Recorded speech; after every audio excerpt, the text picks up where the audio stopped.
De Mateus. Mateus capítulo 12. Versículo 38. Amém, Jesus? Enquanto os irmãos vão abrindo, minha saudação pessoal em nome dessa igreja, em nome de Jesus, a todos os meus irmãos que estão nos acompanhando pela internet. Maranata para aqueles que creem. Deus abençoe, sejam bem-vindos nesse ministério, participando desse propósito de preparação e santificação para a volta de Jesus. Um abraço a todos que estão pela internet. Maranata, Deus abençoe. Texto a ser lido, amém, em nome de Jesus, texto de Mateus, capítulo 12, versículo 38, amém, nesse dia 28 de agosto de 2014, quinta-feira. Então alguns dos escribas e dos fariseus tomaram a palavra dizendo: Mestre, quiséramos ver da tua parte algum sinal. Mas ele respondeu e disse: uma geração má e adúltera pede um sinal. Porém não lhe será dado outro sinal, senão do profeta Jonas.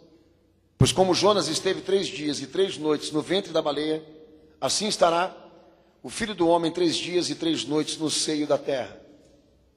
Os ninivitas ressurgirão no juízo com esta geração. E a condenarão porque se arrependeram com a pregação de Jonas. E eis que está aqui aquele que é maior do que Jonas.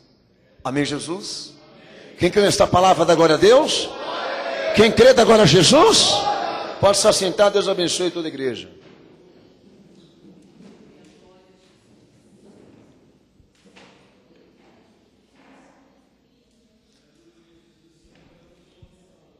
A palavra de Deus aqui lida tem como título o sinal do profeta Jonas. E que sinal que há sobre a história desse homem que Jesus está tratando aqui para nós nessa noite. Bom, meus amados, o livro de Jonas está no Antigo Testamento. Ele é tido como um dos profetas menores. Menor não de questão pessoal, menor na questão de importância doutrinária, mas foi colocado na canonização das Escrituras Sagradas porque está legitimado como um livro histórico por Jesus. Por que o pastor está dizendo isso para os irmãos? Uma informação para você. Porque muitos historiadores têm o livro de Jonas como sendo um livro de parábola, mitológico, por se tratar de um relato que é surreal, que está acima da percepção e da lógica humana. Como toda a Bíblia ela é contestada por muitos sábios, por ser um conteúdo que está além da possibilidade humana. Mas aqui nos textos de Mateus 12 e Lucas 11, Jesus trata a vida, a história de Jonas como um fato real. Tá bom para você? Até mesmo aquela baleia que veio engoli-lo porque ele desobedeceu o chamado de Deus e a sua vocação, ela é real. Nós não sabemos dizer que tipo de peixe que é esse, mas temos que acreditar naquilo que Jesus legitimou. Se ele não tivesse falado, eu não estaria pregando isso daqui, mas porque ele tratou Jonas como um fato histórico, um fato real, eu sou obrigado a acatar dentro das minhas condições de fé e eu aconselho que você também faça o mesmo hoje aqui. Então essa é a grande história de Jonas, da vida de Jonas como de outras personagens que estão lá no Antigo Testamento. Muita coisa que foi feita ali em pró ao pedido divino. Os homens estavam preparando o rascunho daquilo que Jesus deveria ser em fatos reais. E Jonas, ele é tido como uma tipologia biográfica detalhada de Jesus. Sabe por quê, irmãos? Porque tudo que este homem viveu para Deus como servo e foi insuficiente, Jesus veio para cumprir. Jesus veio para ser melhor e maior. Então Jonas, como Davi e todos os outros personagens do Antigo Testamento, são meros escritos perto do que Jesus representa aqui e agora para nós. Então o livro de Jonas, ele é tido como uma história predita de Cristo. Porque ele é um contraste daquilo que Jesus foi literalmente. Sabe o que isso quer dizer para nós aqui nessa noite? Que se Deus tivesse confiado um plano de salvação para toda a raça humana na mão de homens, nós estaríamos perdidos, queridos. Não a nível de impotência só, mas a nível também de questão das ideologias que nós estamos vendo hoje aqui, aliás, em toda a história, estamos vendo hoje aqui combater a igreja. Um exemplo disso. Se Deus tivesse confiado o plano da salvação na mão de homens, como confiou a igreja, o que eles estão fazendo com a igreja hoje, eles fariam com o plano da salvação. Então, quando Jesus desce do céu e a Virgem o encarna na semelhança de um homem comum, sendo ele na substância de um Deus, o propósito de Deus, por intermédio do seu Filho, era fazer tornar capaz esse plano que os homens frustraram na antiga aliança. E ficou mais do que provado que o Antigo Testamento, perto de Jesus, é uma mera história. Uma história que não deu certo. Não porque Deus faliu e foi incompetente, mas porque os homens provaram de que eles não são capazes de representar por si mesmo a sua salvação. Por isso a necessidade de Jesus nas nossas vidas. Por isso nós precisamos dele. Porque nós não temos o que ele tem. O caráter, a substância do servo de Deus. Gostaríamos muito, mas não temos. E levou-se séculos para Deus provar para a humanidade, por intermédio de Israel, o quanto Jesus é importante na nossa história e na nossa vida. O quanto é necessário que as pessoas que estão dentro de uma igreja como essa que você está aqui agora, valorizar a pessoa, a obra, a missão, a entrega, o sacrifício, a morte, a ressurreição, a palavra própria de Jesus na sua vida. Sabe por quê? Porque ele é o que compensa a Deus. Ele é o que dá a justiça para o Deus poderoso, da qual nós somos insuficientes. Então eu me converti e aceitei Jesus dentro da minha miséria e da minha incapacidade. Eu, diferente de alguns, eu falo por mim, não fico guerreando com Deus e com a sua palavra para saber até onde ele vai reconhecer a minha honra, a minha glória, a minha natureza bondosa. Como já dizia Paulo, eu não estou aqui para falar nada de mim. Não tenho nada para falar de mim. O que nós temos para falar de nós mesmos? Que edifique alguém, que salve alguém, que leve essa pessoa para o caminho de Deus. Nada. Mas Jesus era tudo aquilo que Deus precisava ter. Como se cumpre em Davi, que é tido como uma das referências judaicas hoje, mas perto de Jesus ele é um rascunho. Jonas não é diferente.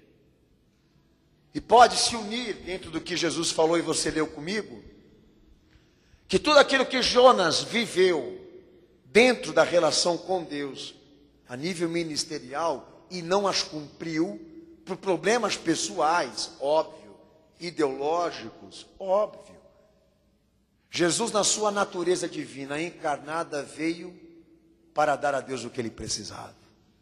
Ele é a superação. Por isso, nova aliança. Porque Deus precisava de uma renovação que os homens não poderiam representar. Havia um só capaz disso, de cumprir a lei, de dar o tipo de homem, de Adão, que Deus tanto sonhava e desejava. E ele precisou descer aqui para provar do que ele é capaz. Sabe o que a cruz de Cristo diz a nós? Sabe o que a cruz de Jesus quer dizer a nós, por intermédio do que ele viveu, do que ele serviu, do que ele se entregou? De que nós temos uma brecha, uma ruptura enorme com Deus, que só pode ser preenchida por Ele, Jesus Cristo de Nazaré. Pode dar uma salva de palmas para Jesus se você quiser.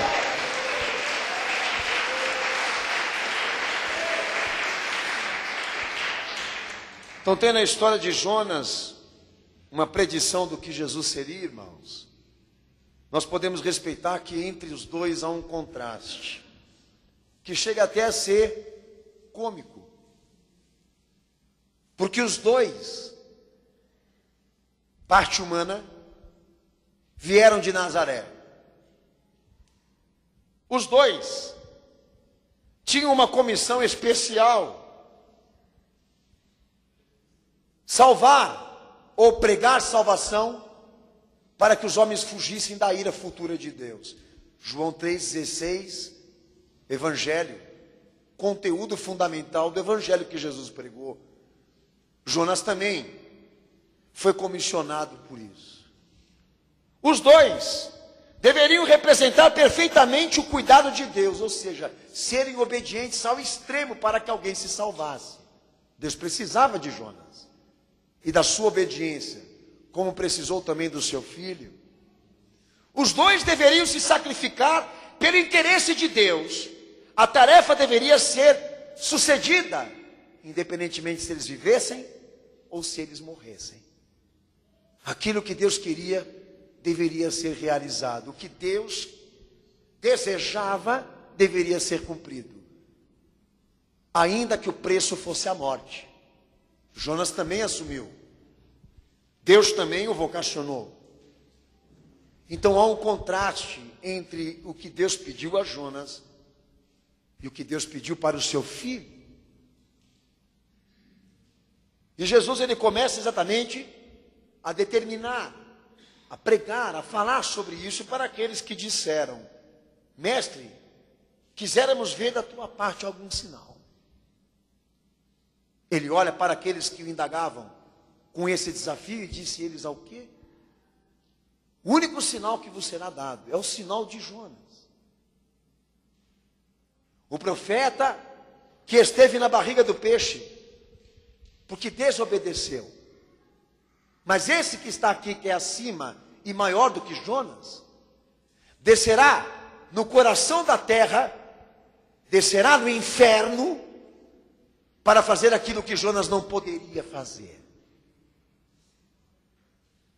Para dar a Deus aquilo que Jonas não poderia dar.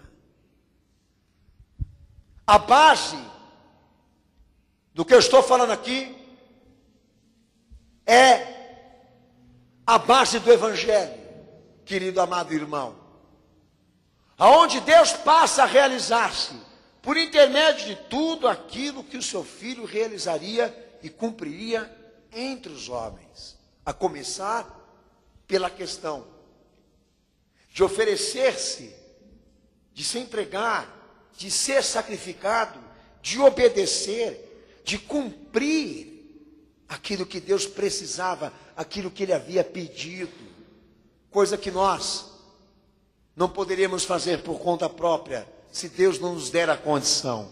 Mas eu quero começar a pregar para você aqui nessa noite, o que este homem chamado Jonas, este profeta, foi obrigado a aprender com Deus, que Jesus representa para nós aqui nessa noite. No livro de Jonas, a comissão de Deus é contrariada pela desobediência desse homem. Quem lê e quem conhece o texto de Jonas sabe que quando Deus quis comissioná-lo com o propósito, um ministério de salvação, com um povo específico, a primeira coisa que este homem fez foi pôr em dúvida o plano da salvação. A primeira coisa que Deus fez, ou se sentiu obrigado em pregar lição nesse homem, ou nesse profeta, ou nesse servo de Deus, foi querer dizer a ele o que essa igreja tem que aprender, e aqueles que estão lá fora também, que Deus administra a sua salvação conforme a vontade dele, não a vontade dos homens. Ele tem que dizer como os homens devem ser salvos, não os homens dizerem a ele como ele tem que salvar. Um exemplo disso, para Jonas, Nínive não aceitaria, não concordaria com aquilo que ele iria pregar. Na interpretação de alguns, chega-se também a ideia de que ele achava e pensava de que esse povo não judeu não mereciam ter Deus. Por isso, contrariou e fugiu da comissão que Deus havia dado a ele. E o que esse homem feriu no plano de Deus? A vontade de Deus. A vontade de Deus, o cenáculo da fé, não pode ser interpretada com cabeça humana, irmão. A salvação de Deus não pode ser interpretada por raciocínio humano. Um exemplo que eu te dou disso, a parte humana do Evangelho. Não sei se o povo aqui lê a Bíblia, mas quer dever você ler. O Evangelho não é humanista, sabia? O Evangelho, a doutrina da salvação tem vista para Cristo, não tem vista para os homens. É o que Jesus quer, não é o que o homem quer. Tem gente que fica brigando dentro da igreja, fazendo bico com Deus, de que ele não está sendo atendido na sua opinião, nas suas vontades, porque o Evangelho diz o seguinte: é o que Jesus quer, é o que Deus quer. Então, uma coisa interessante do Evangelho que você precisa aprender: a sua administração não aceita opinião humana, filho. E se alguém escuta do Evangelho como nós devemos nos salvar e não aceita e não gosta porque acha que é injusto, o que o Evangelho fala sobre quem discorda do que o Evangelho prega? Da salvação estipulada. Manda o cara para o inferno sem sombras de dúvidas. Ah, você quer fazer beijo? Porque o Evangelho manda você crer em Jesus mais do que a vida, do que a família, do que você mesmo. Então Jesus já reservou no inferno uma salinha na condenação para você, filhão. Porque da mesma forma que este profeta quis impor a Deus opinião como ele deveria administrar a sua salvação, ou então dar um petisco, diríamos, de filantropia, de humanismo, ou então de nacionalismo, que era bem mesmo o aspecto de Jonas, o que Deus fez? Fechou para ele. Porque Deus não discute a sua vontade. Ele não abre mão, é como você hoje aqui nessa igreja. Ah, você quer o socorro e a salvação de Cristo? Bom, já é um bom caminho. Qual o segundo passo? Atender os quesitos que Ele vai te ensinar. Porque aqui o que prevalece é, quem crer vai ter a vida eterna, mas quem não crer já está condenado. Por isso que não tem mais igreja comissionada, como o Evangelho requer, porque eles estão abrindo um precedente para dar às pessoas uma oportunidade de opinar, de falar, de discutir, de debater o que está aprovado, selado, não pode ser mudado. Arrependemos, pois, porque é chegado o reino do céu, ponto final. Quem não nascer de novo não herdará o reino do céu. Quem é carne é ser humano. Quem é regenerado por Cristo é salvo. Ponto final. Você quer abrir um precedente? Quer dar ideia de um outro evangelho, de um outro Jesus? Abre essa linha do inferno aí que nós vamos colocar esse cara, porque ele vai ser condenado por isso. Então, se a estratégia de Jonas foi fugir, se esconder por não ter permissão de discutir, debater o que Deus queria, ter a oportunidade de também poder administrar isso, não foi a solução para ele e não vai ser a solução para você. Deus tem que dizer como essa humanidade deve ser salva.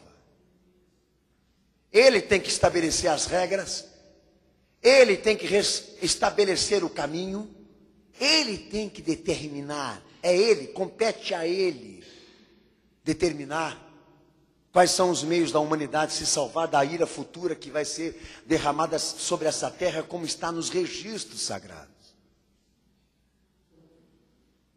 Mas desde o momento que você ouviu esse evangelho, como Jonas ouviu a comissão, você vê se escondendo por detrás de um sentimentalismo, de uma opinião própria de pensamentos pessoais, tradições, culturas, desejos, prioridades humanas, sentimentalismos.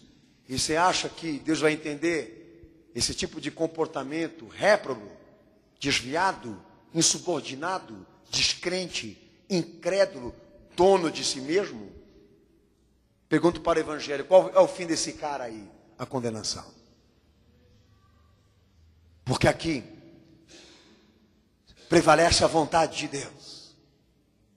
E Ele vai administrar a sua vida, vai administrar os seus planos, vai administrar aquilo que você deve pensar, fazer, agir, cumprir.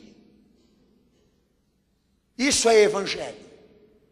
O resto é porcaria, filho. É bagatela, é filosofia. Sabe o que é a filosofia? É uma rota de fuga. É uma roda de fuga que os iluministas criaram quando viram que a teologia bíblica é vertical,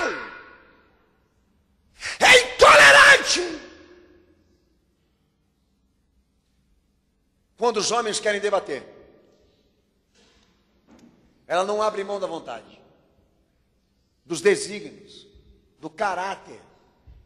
Um exemplo disso que eu sempre, quando lembro, falo aqui nessa igreja aqui. Você quer um exemplo do caráter e da vontade de Deus que não pode ser discutido? Deus criou macho, Deus criou fêmea. Você quer ser gay? Opção, não é natureza. Porque a natureza está definida por Deus. E é a pura realidade do que está sendo discutido hoje. Eu quero ser gay, seja gay. Mas não quero dizer que Deus aceita, porque se ele aceitasse, ele teria criado o meio termo. Mas os homens não querem lidar com esses dados científicos. Eles querem, não, nós podemos, entendeu, fazer uma relação entre a criação e o meio termo. Porque nós estamos num tempo diferente, num tempo moderno. Olha, o teu tempo pode ter mudado. Como mudou o teu caráter. Como mudou muita coisa na tua vida. Para pior, inclusive. Mas Deus não muda. Ele tem uma opinião formada das coisas e ele não muda. Um exemplo disso é a lei. Filho, é a lei. A lei dele já diz quem é ele. E o que ele pensa sobre o pecado. E o que ele pensa sobre quem resiste à vontade dele. Então, ô Jonas, vamos fugir. Fugir para onde, filho? Para o R.R. Soares? Para o Macedo? Para o Exu Boiadeiro? O dono dos boizinhos? Fugir para onde? Para o espiritismo? Para o catolicismo? Para o racionalismo? Para as crenças religiosas? São independências, porque não tem base doutrinária fundamentada no Evangelho, como estas igrejas do Estado, essas igrejas culturais que estão aí na mídia. Servem aos homens, servem às pessoas, fala do que os homens querem ouvir, fala do que a sociedade quer ouvir, porque se eles estiverem dedicados à comissão evangélica verdadeira, filho, vai ter muita briga aqui nessa terra, a começar por essa questão que eu falei aqui, sobre a conduta sexual que todos devem ter pela lei de Deus, a conduta matrimonial que todos devem ter diante de Deus, porque não tem divórcio. Só na questão sexual já ia dar muito quebra, muito processo e muita cadeia para pastor aí. Mas nós temos que discutir o plano de Deus de salvação, sabe, pastor? Nós temos que abrir um precedente mais humano, mais moderno, mais convincente com os sonhos e a necessidade das pessoas. Fica à vontade, mas não é uma igreja para Jesus que você está montando aí, não. É um botequim.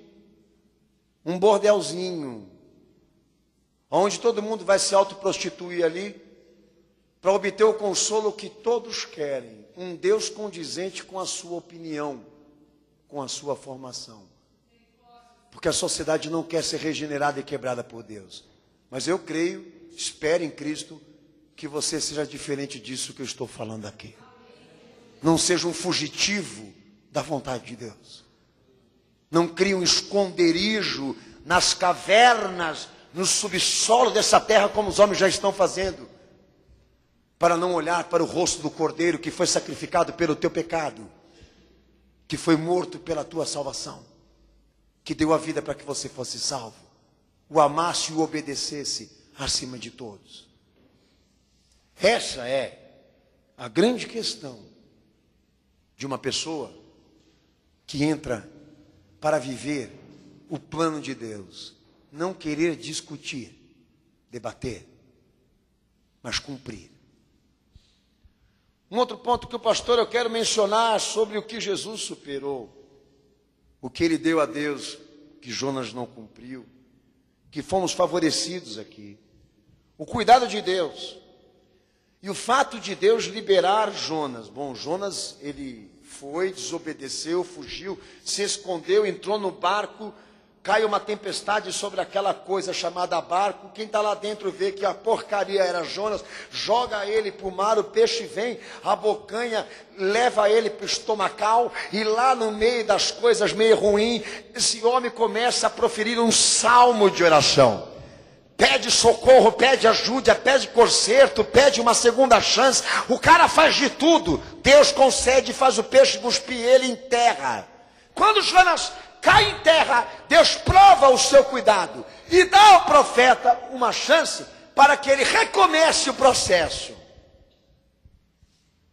O que isso tem a ver com Jesus, né? Não resista à vontade de Deus.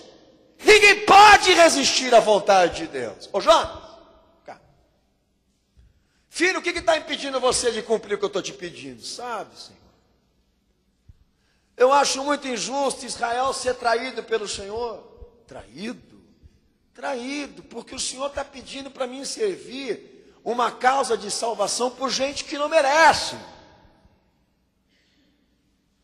A minha ideia, Deus, é que o Senhor só pode ser de Israel. Não pode ser de outra nação. O Senhor é Deus de Israel, não Deus de Nínive. Ô Jonas, você quer voltar para o peixe?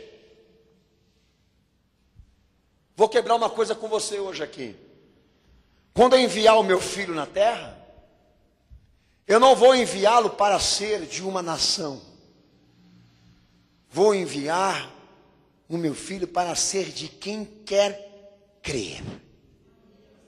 Pois o meu perdão e a minha misericórdia vai ser experimentados por todos. Não importando nacionalidade, não importando raça, não importando classe social. Ou seja, o Deus que se manifestou no Sinai e que deu a liberação de Israel do Egito, que escreveu a sua lei sobre uma pedra, que levantou Moisés para fazer sinais e prodígios de maravilhas que homens nenhum fizeram nessa terra. Esse Deus que levantou Israel é para trazer o Salvador que será Salvador de todos. Israel foi chamado para servir por uma causa universal, não patriota, nem nacionalista. Se você quer ser nacionalista, isso é um problema teu, vai voltar para o peixe, cara. E pode ter certeza, eu não vou ouvir a segunda oração, não. Esse conceito ultranacionalista que estava nele, pode ser transformado hoje aqui, sabe como? Na ideia de pessoas que tem mérito com Deus, honra com Deus, que tudo que acontece dentro da igreja é devido ao que ele faz, é devido ao que ele fala, o que ele realiza. Bom, eu pergunto para o evangelho, vem cá, Senhor, o Senhor representa uma salvação baseada em justiça e obras humanas? Não. O evangelho me diz, a salvação está fundamentada naquilo que Jesus é e naquilo que ele fez, não naquilo que os homens são. Um conceito que foi derrubado nesse homem, que deveria ser derrubado hoje, dentro da igreja, de que Deus agora emana divinamente reis para governar, monarquia para governar, que ele está ali interagindo com a história adâmica, com a sua evolução, como se nesse exato momento ele estivesse do lado de Dilma e do PT para governar o Brasil com a sua bênção. Deus nunca estabeleceu reis nem governos, nem sistema, nem política, nunca participou da história política mundial, das suas dominações. Por quê? Porque ele estava num outro lado dessa realidade, preparando, por intermédio das experiências frustradoras dos homens, aquele que deveria ser o Salvador do mundo. O Evangelho não tem pátria, irmãos. O Evangelho não tem nação específica. Vamos deixar uma coisa clara para o povão aqui nessa noite. Jesus não mora em Jerusalém. O templo que Deus habita não está em Jerusalém. Deus não mora em Israel. A terra de lá, a água de lá é tão igual quanto a daqui. Isso é mitologia. Isso é mitologia. Acreditar, pensar que lá em Jerusalém Deus está mais perto, mais presente. Então vem cá, você quer voltar para a barriga do peixe então? Quer voltar para aprender o que fez Deus? Renovar esse processo na tua vida, o fato de você se arrepender, o fato de você orar, de clamar, de reconhecer que eu estou em todo lugar, que você não pode fugir e eu administro a minha salvação como eu quero. Você quer voltar para a barriga do peixe? Para de novo ser enfrentado ou então ser defrontado pela morte, por você ser esse coração duro, impenitente, soberbo, dono de si mesmo. Jonas não aceitou voltar para a barriga do peixe, ele concordou ir para Nínive, contrariando a nacionalidade, a sua opinião, a sua origem, aceitando. Mas não foi para uma conclusão, não foi para uma conclusão. Teve constrangimentos, não foi como Deus queria. Então quando Jesus ele chega entre os homens, e Israel percebe que Jesus não tinha uma preferência nacionalista, que ele não era nacionalista, que ele não era monárquica, que ele não fazia questão do Estado, de interesses políticos, por política, que os seus discípulos também não. Está claro, está aí na Bíblia, para quem quiser enxergar e desmascarar qualquer pastor que está na política agora, que não segue a norma, o método, a inspiração do que Jesus foi e os apóstolos foram. Está aí na cara de todo mundo para tomar vergonha na cara também. A questão aqui é a seguinte: o que nós vamos fazer com esse cara? Ele não joga no nosso time, ele não fala o que a gente quer escutar, ele não segue as tradições, ele não cumpre as tradições e as culturas judaicas. O que nós vamos fazer? Vamos matar ele. Então aquilo que poderia ter sido bom para Israel não foi. Como não foi para você? Porque quebra muita coisa que você está cicatrizado, cauterizado. Jesus cai de frente, ele bate de frente com o sistema, assim, entendeu? E por isso que tem muita gente que não gosta do Evangelho, não se harmoniza com o Evangelho. Por quê? Porque o Evangelho não abre um precedente para ninguém dizer como ele deve planejar ou administrar a salvação de Cristo. Sabe qual é um dos perigos que eu estou querendo hoje dizer para você, que você pode estar representando aqui nessa noite para Deus acabar com você? Achar que você é mais merecedor do que outros. E que você está aqui porque você é um predestinado. Lá no ventre da minha mãe eu estava lá e Jesus apontou o dedo e falou: é este. É esse cara cabeludo aí. É essa aí que eu quero para ser minha escolhida. O meu escolhido tem um cheiro diferente dos outros. Nasceu numa casa diferente do que os outros. Eu quero essa daí para mim. Que era o conceito calvinista. Uns nascem para o inferno, outros nascem para ir para o céu. O Evangelho diz não. Muitos serão chamados, mas poucos são os escolhidos. Todos são chamados, mas escolhido só vai ser quem crê, quem obedecer, quem aceitar. Não fomos resgatados por justiças feitas por homens. Fomos resgatados pela justiça que Deus executou. Isso dá honra glória e mérito para ele, não para nós. Para nós? Para nós o Evangelho diz o seguinte: tem um lugarzinho para você chorar, se humilhar aqui, se encaixar em Jesus aqui, miserável.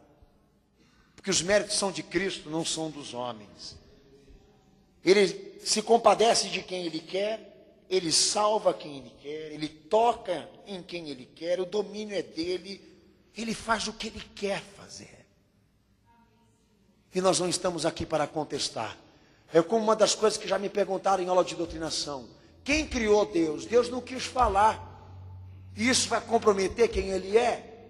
Não, mas é uma brecha na Bíblia. Não, é uma brecha na tua cabeça.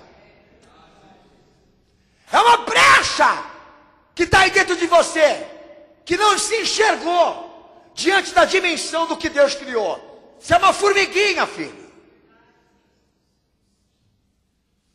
É quando a gente entra na Bíblia e ela não faz questão de me responder. Do tipo, o que Jesus foi na infância? Como ele foi como criança? O Evangelho não fez questão de dizer. Qual o problema? Vai comprometer agora a obra de Jesus? O fato do Evangelho dizer como ele foi como criança. O apócrifo fala, mas o canônico não. Não te interessa. É mais ou menos o que o Evangelho está dizendo para mim. Você está querendo descobrir, investigar? Não te interessa. A parte mais importante que você deve conhecer de Jesus, o Evangelho te prega. Para de ficar fazendo rodeio, filho. Cai na cruz. Cai nos braços de Jesus. Porque o que Ele fez, ninguém fez por você. Mas sabe, pastor, a Bíblia é contraditória. Qual o problema, irmão?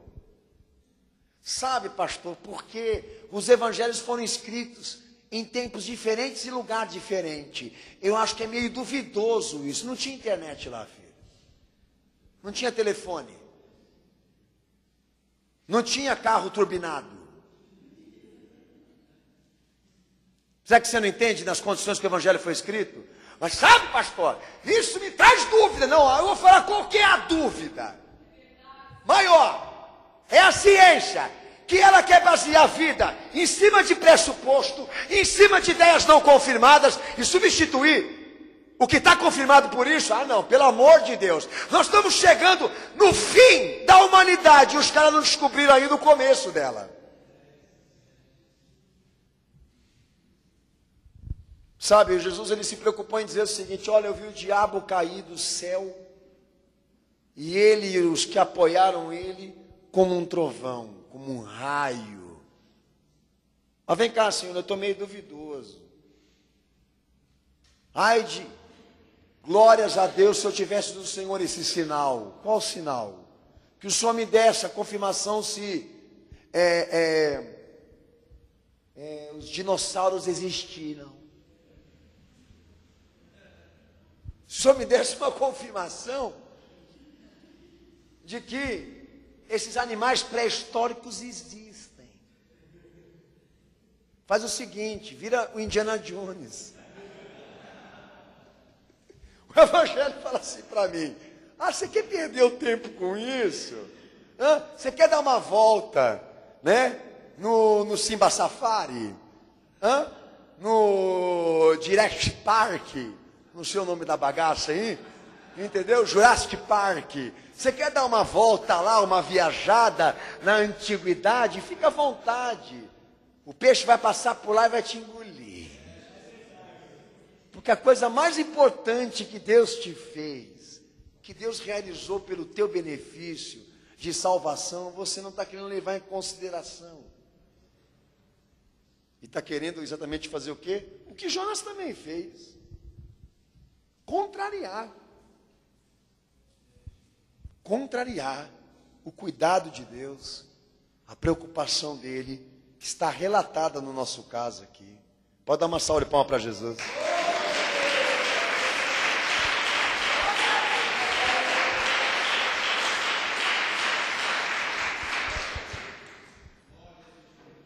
O interesse de Deus de repreender o profeta e chegar para ele: vem cá, Jonas, olha, eu não gostei do que você fez, mas vou te dar uma segunda chance. Te repreendi, te pus em terra, agora eu tenho o propósito de te levar diante daquele povo que não merece, segundo a tua opinião, mas eu quero salvar. para representar por eles a palavra da salvação. Está convencido, tô? Então a minha condição é essa, que a dignidade, que a glória e a honra que todos os homens buscam nessa terra, será o arrependimento agora. Vou determinar no meu plano de salvação, de que Israel será igualado a todas as nações. Será uma nação comum e igual. E o termo do perdão é que Nínive seja amado, Nínive seja tratado, Nínive seja salvo, como também os judeus pensam ter a prioridade. A honra, a glória, o mérito que os homens vão buscar, sempre dentro das igrejas, será no fato deles se arrependerem. A honra e a glória do homem, agora diante de Deus, é se arrepender. Não é ser exaltado no que faz, mas se humilhar, se arrepender, para que Deus o salve, para que Deus o resgate da sua condição precária, da sua condição maligna. O arrependimento agora é a nossa forma de sermos honrados, é a nossa forma de sermos exaltados, é a nossa forma de sermos reconhecidos, de existirmos para Deus. Antes de Jesus ser conhecido, João Batista estava no Rio Jordão, já preparando o caminho para Jesus. E ele pregava: arrependemos, pois, porque é chegado o reino do céu. E ele olhou para a margem do Rio Jordão, e haviam líderes da nação judaica, muitos líderes tribais, ouvindo o que ele pregava e tentando entender quem era ele, ou o fenômeno João Batista. João Batista olha para aqueles homens do outro lado e diz para eles: raça de víboras, quem pensai vós? Vós podeis fugir da ira futura de Deus? Dessa pedra Deus pode dar filhos para Abraão. Arrependei-vos, pois, porque é chegado o reino do céu. Porque Deus determinou por intermédio do seu Filho que a glória, que a honra, que os homens tanto buscam, está no fato deles se arrependerem, deles aceitarem, deles concordarem que Jesus é maior do que Jonas, que Jesus é maior do que todo nome, do que toda entidade, do que toda obra humana já feita nesta terra. Querem glória, querem honra? Eu vos batizo para arrependimento, mas ele vos batizará com fogo e com o Espírito Santo, e o que ele vos dará, homem nenhum pode dar. Querem honra, querem glória? Quando ele começar a pregar, quando ele começar a falar, escutem o que ele fala, aceitem, porque ele não é homem, ele é o verbo de Deus que encarne. Ele é a palavra viva de Deus em pessoa. O que Jonas não conseguiu assimilar, esse homem pega a palavra que Deus havia dado para ele, vai e se põe 3 dias pregando o arrependimento que Deus havia mandado para aquela cidade. E os 3 dias que ele ficou ali, não é porque a cidade era grande. Se subentende que os 3 dias que ele ficou ali, devia-se ao fato da carência das pessoas de querer ouvir o que aquele homem tinha para pregar. E daí entra na questão desse 4º ponto, que eu quero apresentar para a igreja aqui nessa noite, dos conflitos que nós representamos diante de Deus, e por isso que a obra de muita gente está emperrada aí, ó. O fato desse homem, quando pregar, anunciar o que Deus havia mandado, e Nínive se arrepender, e Deus não destruir, ele se sentiu ofendido por isso. Como todo mundo pode perceber, não tinha mudado nada o Jonas da primeira instância, porque aquele que estava lá estava contrariando a sua opinião, estava forçado. Deus havia renovado uma comissão quando botou ele na terra, dado a ele uma segunda chance, mas ele não quis aprender, e por causa do seu conceito nacionalista ardente que ele tinha, essa fascinação por judeus, Israel, ele ficou frustrado por Deus não destruir aquela cidade, não acabar com ela. Meus amados irmãos, quando eu olho para essa questão específica desse homem, desse suposto servo de Deus, que eu não posso tê-lo como servo de Deus, há inúmeras questões aqui que refletem o caráter desse cara. Eu vou falar uma delas aqui que me estarrece, e eu tenho dito sempre aqui. Quem é o homem para decidir quem vai viver, quem vai morrer? Pelo amor de Deus, irmãos. Olha, você pode falar baseado em Constituição, você pode falar baseado em leis humanas, mas com o Evangelho na mão, depois de tudo que Jesus representou pela humanidade para salvá-la, transmitir aquilo que é a base do Evangelho, que o amor, a misericórdia de Deus, ela visita gerações, ela se estende por gerações, ela não tem restrição, acepção. Deus amou o mundo quando enviou o seu Filho. Quem é o homem para decidir quem vai viver e quem vai morrer? Começando pela questão da vingança, começando pela questão da sociedade armada, da sociedade que requer o direito da sua defesa. Eu sou a favor da autodefesa, mas não posso ser a favor da morte, do assassinato. Como não posso ser a favor de um policial cristão? Entenda, querido, se o mandamento é não matar, há uma morte justificável no mandamento? Não. Como suicídio não é um fator compreensível por Deus, depressão e angústia não são obras justificáveis para o ser humano chegar e dar cabo na sua vida. Por quê? Porque a vida é uma propriedade de Deus e não da raça. O homem não tem o direito de decidir quem vai viver e quem vai morrer. Então frustra você saber isso? Te enfurece o fato de você saber isso? Se te enfurece, já diz a maldade e o teor dela que está no teu coração. Que tem muita gente que fica falando do Evangelho, fica falando de Jesus, fica falando da cruz, fica falando da salvação, das coisas boas que Jesus fez, mas não está influenciado por isso.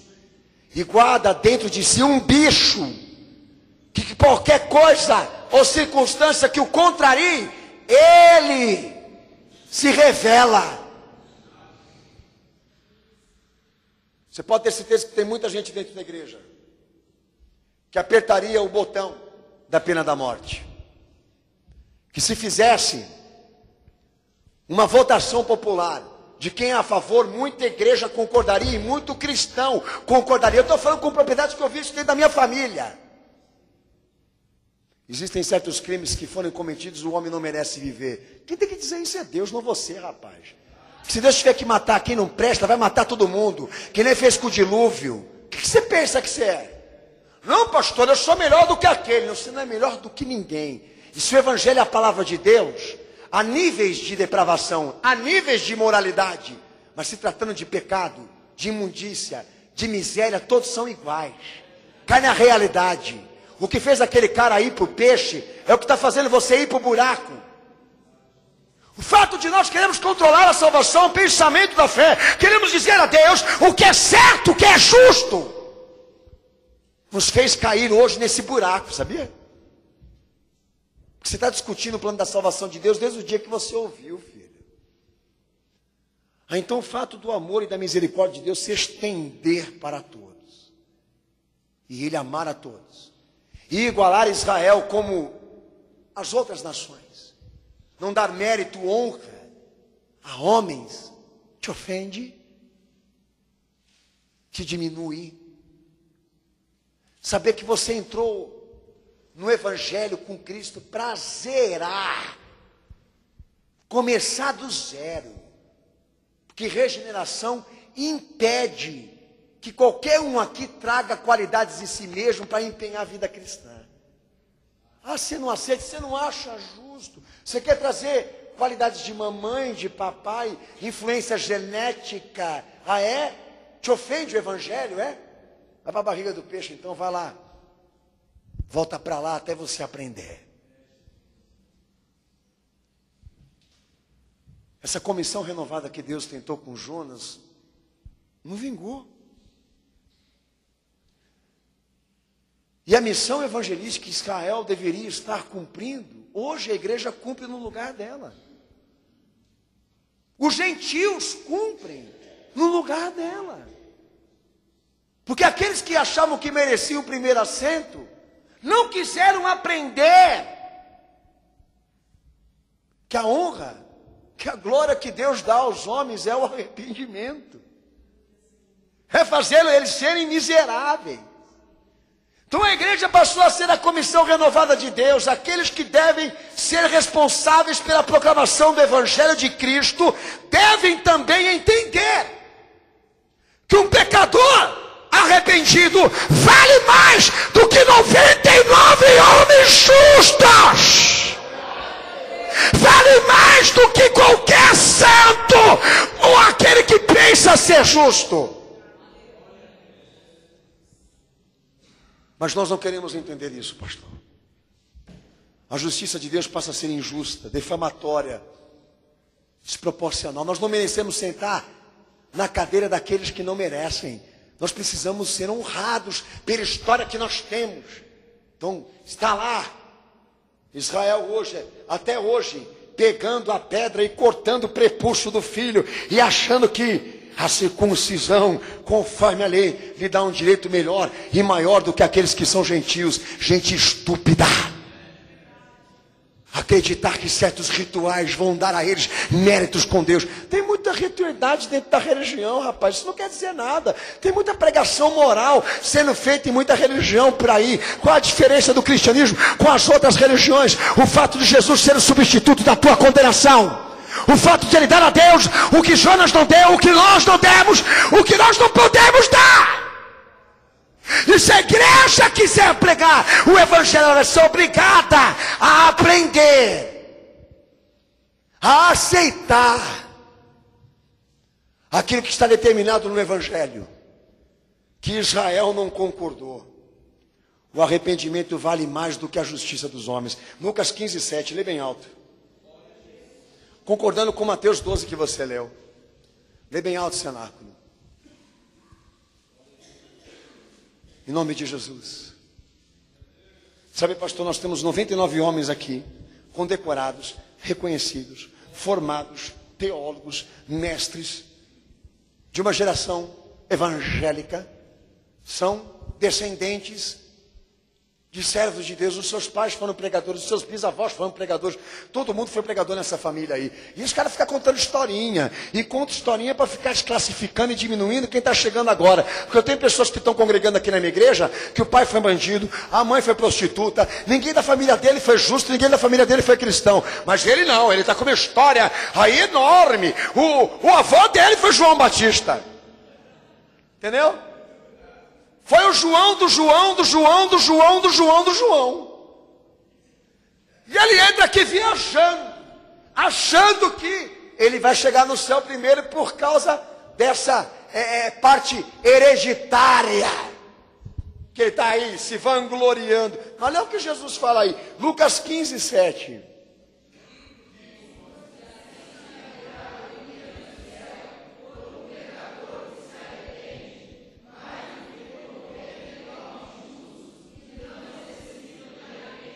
Glória a Deus.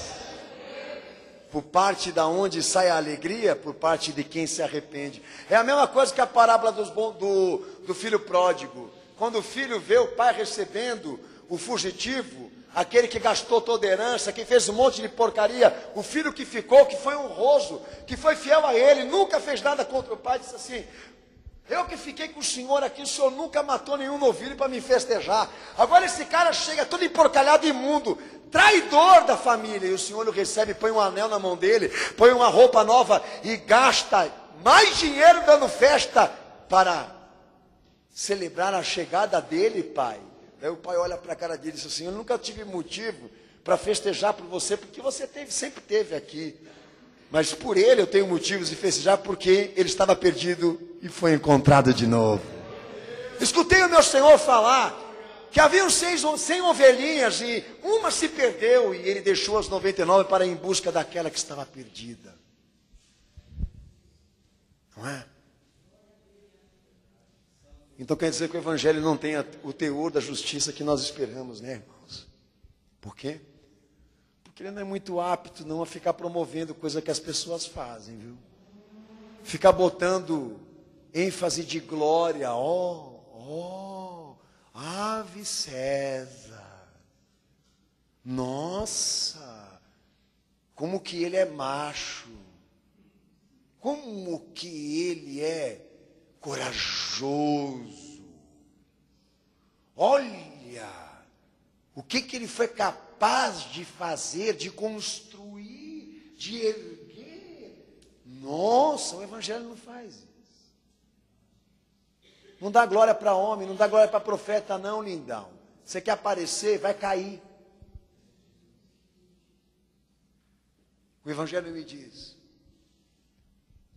vai pregar o evangelho àqueles que entenderem que todos chegaram aqui nessa condição de sentarem no último banco e só vão vir para a frente se Deus chamar,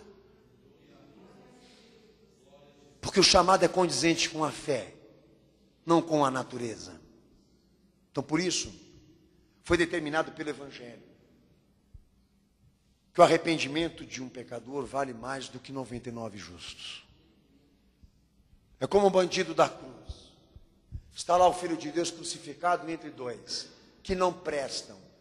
Mas o da direita mostrou prestar mais do que o outro, pelo fato dele se arrepender. Dele ver que a salvação dele estava em Jesus. Quanto o outro da esquerda pensava usar Jesus para sair da sentença e ter a liberdade para poder viver o que ele não viveu. O da direita preferiu se salvar. Talvez seja o que esteja nos separando hoje aqui. Quando o Senhor Jesus Cristo veio aos homens, ele veio com toda essa capacidade de dizer à nação israelita: eu não vim para os bons, eu não vim para os sãos, eu não vim para aqueles que cumprem a lei, eu não vim para aqueles que têm a tradição, eu vim para aqueles que são pecadores que querem se arrepender. Então Nínive acaba sendo superior à fé de Israel. Passa a ter a superioridade da fé dos judeus. Por quê? Porque eles se arrependeram. E Deus se compadeceu. Mas quantas vezes que Jesus não te chamou e que você não se arrependeu? Essa é a grande questão. Então diz a palavra de Deus, em Mateus 12, 39 a 40, que Jesus mesmo fala: vou descer no coração da terra e pregar para todos aqueles que não se salvaram pela lei. Todos, egípcios, assírios, medos, persas, babilônicos, todos, indiferentemente, vão ser evangelizados. 1 Pedro 3,19 ao versículo 20 diz que Jesus pregou para os espíritos que estavam em prisão. Foi o credo apostólico também. 1 Pedro 4,6 diz que o evangelho foi pregado para os mortos. Romanos 10,7 diz que Jesus desceu ao abismo. Filipenses 2,10 também diz que todos confessaram quando ele desceu lá e pregou este evangelho. Efésios 4,8 ao versículo 10 diz que quando Jesus subiu das partes mais baixas da terra, trouxe consigo todos que o ouviram pregar este evangelho. O que eu estou te pregando aqui, todos que viveram antes da crucificação, antes de Jesus, na antiga aliança, tiveram a oportunidade de se salvar. Quando Jesus morreu, ele desceu no coração da terra para fazer cumprir a misericórdia, o amor de Deus extensivo. Você que sempre questionou o Antigo Testamento, pelo fato de Deus matar, de Deus se vingar, de Deus pedir que a espada matasse quem não obedecesse à lei, Deus compensou a todos aqueles que foram mortos conforme a lei, com amor e misericórdia, quando o seu Filho desceu, para dar a eles essa chance de salvação que está te dando aqui agora. Fez o evangelho desmerecer a honra e a glória que Israel queria, para dar honra e glória a Cristo. E oportunidade de misericórdia, perdão e salvação, até para aqueles que não são de Israel.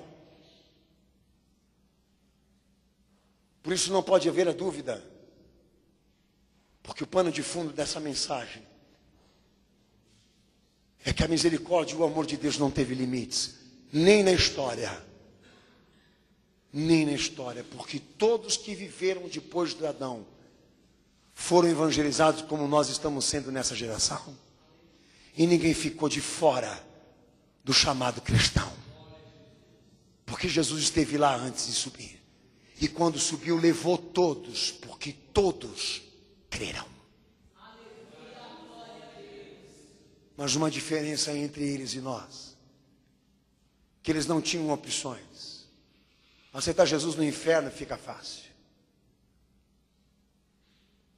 Mas aceitar Jesus aqui com tanta opção, fica mais estreito. Porque é onde está o idealismo, as vontades e as tendências humanas, que fazem sempre Deus ser prejudicado na sua salvação e na sua forma de administração. Por quê? Porque os homens sempre contestam. E aqui, como você pode perceber, não há brecha para contestação, nem opinião. É o que Deus quer. Está determinado por Jesus Cristo. O que salva o homem. Como já está estabelecido, a condenação para aqueles que não creem. É uma forma do Evangelho te avisar, filho, de que muitos aqui estão dentro do ventre da morte, por causa dessa resistência, dessa implicância, e não quiseram ainda acreditar que Deus é superior, absoluto, mais poderoso do que os homens. Criarmos uma guerra e um conflito com Deus é como nós pedimos a morte.